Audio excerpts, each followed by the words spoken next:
which kind of leads us into what we were. So I got to share something. I don't know, earlier this year at the certification class. I guess maybe it was last year. Anyway, Paul's up there giving one of the classes, and he pipes up with something I'd never heard him say before. And he says, biotouch is an art form.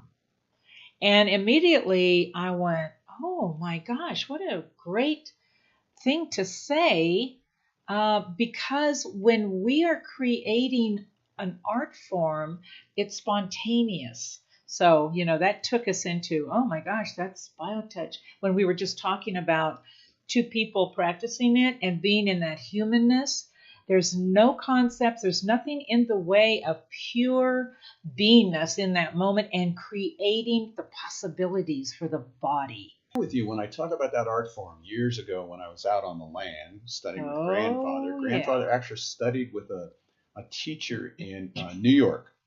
His name was Robert Henry. He was a teacher at, I think, the New York Art Museum. I don't know, some big art school in New York. And he wrote a book called Art Spirit, still being published. This is back in the 20s. And so we picked a couple of little lines from his book. And one of them was, he goes on, he says, art, when really understood, is the province of every human being. Look at that. That's so beautiful. Art, when really understood. And that's what we're talking about. The province of every human being. That's biotouch. It's the province of every human being. Yes, absolutely. And when understood, what does it mean to be understood? Well, he goes on to say, I have little interest in teaching you what I know.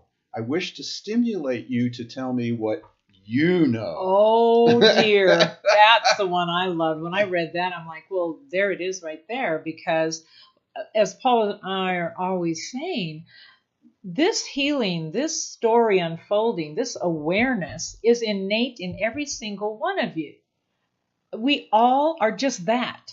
And so when we are practicing biotouch, it really stimulates what's already there in that self-awareness. It may be touching on the body, which is an amazing place for that process to begin, but that's just the beginning. Because the rest of who we are, that's why we say we're holistic, this amazing technique is holistic, is because all those other amazing parts of ourselves begin to respond. That is when that's when the artistry begins, right? We begin to create in this amazing spontaneity of our own divinity, our own humanity, our own beauty.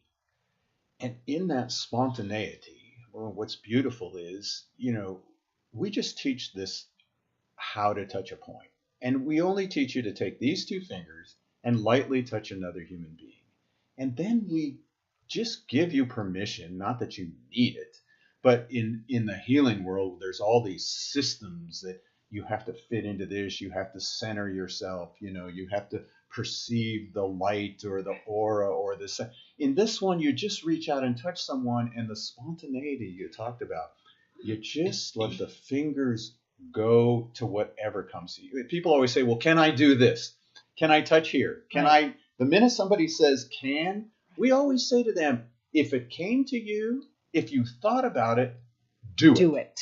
Absolutely, because you're trusting yourself. Yes. This is gaining confidence. And when you were saying that, I was thinking, so if we relate biotouch to art, when we give ourselves the opportunity to go deeper with a recipient or with another human being, and we perform those enhancements and that local work, we're doing body art.